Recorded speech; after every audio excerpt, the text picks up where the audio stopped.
Selanjutnya, berbicara dapat juga disebut dengan menuangkan suatu pemikiran atau ide pokok yang ada di dalam pikiran kita. Misalkan pada saat kita mengeluarkan pendapat. Nah, pada saat kita mengeluarkan pendapat, disitulah kita berbicara atau mengeluarkan pendapat tentang apa yang kita dengarkan dan apa yang sudah kita simak dari sebuah misalkan dari sebuah pidato.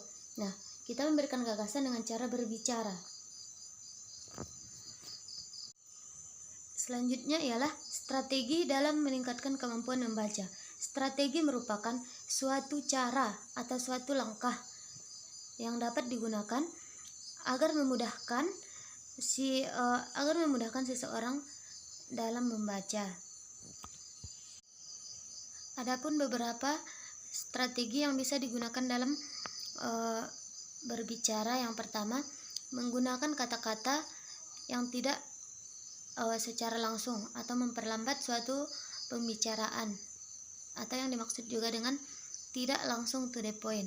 Misalkan, inti dari permasalahan kita tersebut adalah tentang banjir.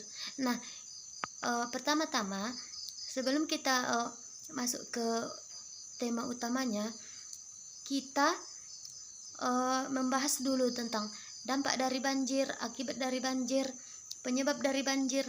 Nah, setelah si pendengar mendengar apa yang kita ucapkan, nah disitulah baru kita ungkapkan makna dari suatu bacaan kita tersebut atau yang dimaksud dengan to the point. Adapun yang kedua ialah mengubah kata-kata baru menjadi kata-kata yang mudah diserap atau kata-kata yang lebih dikenal. Misalnya, ada orang yang mengucapkan kata kita akan mudik. Nah, kita bisa mengubah kata-kata mudik itu dengan pulang kampung agar lebih mudah untuk dipahami oleh orang lain. Misalkan kalimatnya seperti ini. Dari kalimat kita akan mudik besok, misalnya kayak gitu. Nah, kita ubah menjadi besok kita akan pulang kampung.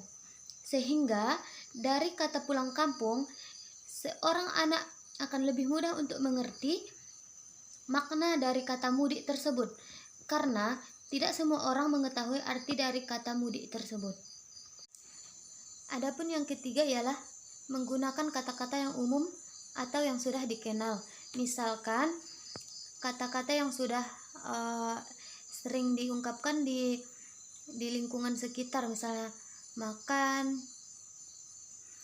Kan ada sering juga kita tengok kan, ada orang yang ngomong pakai bahasa Inggris lah, padahal tidak semua orang mengerti dengan bahasa Inggris.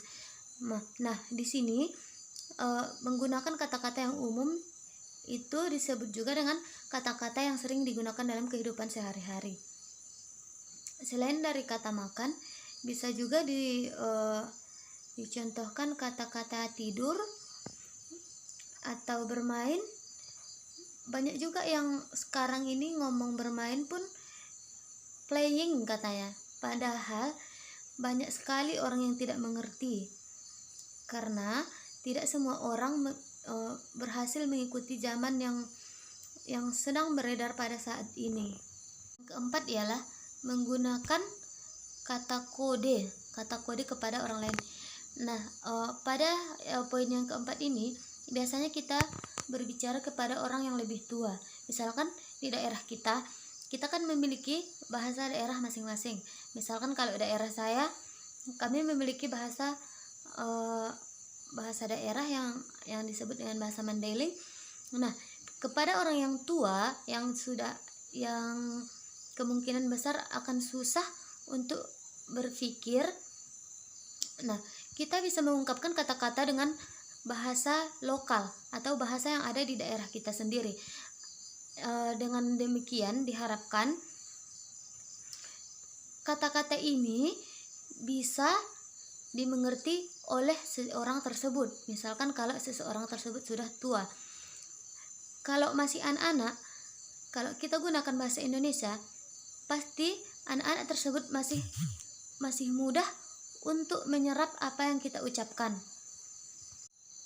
Dan yang terakhir ialah menggunakan mimik atau gerakan tubuh di dalam berbicara. Strategi yang ini pada saat kita berbicara, kita menggunakan gerakan tubuh. Misalnya kita ingin mengatakan sesuatu atau mengatakan sebuah angka, kita bisa menjelaskannya dengan menampakkan jari tangan kita, kedua tangan dengan menggunakan jari. Misalkan kita menyebutkan angka 2, bisa dilakukan seperti ini, dan kita hitung ini 1 dan 2. Selain angka 2, angka 5 juga bisa diajarkan melalui jari tangan. Misalkan yang sebelah kiri, dan kita menghitungnya 1, 2, 3, 4, dan 5. Selain dari kelima strategi yang sudah disebutkan, ada juga yang bisa digunakan untuk meningkatkan strategi yang dimaksud juga dengan strategi meningkatkan kemampuan membaca, yaitu mengungkapkan tanggapan. Nah, dalam mengungkapkan tanggapan, sudah pasti dan sudah jelas kita akan berbicara, karena tanggapan kita harus dikeluarkan dengan cara berbicara. Apabila kita tidak berbicara, pasti orang lain tidak akan tahu tanggapan kita tentang suatu masalah. Nah, jadi pada saat kita sudah memiliki tanggapan, otomatis kita akan mengeluarkan suara kita untuk berbicara dan mengeluarkan pendapat dan tanggapan kita tentang suatu masalah tersebut.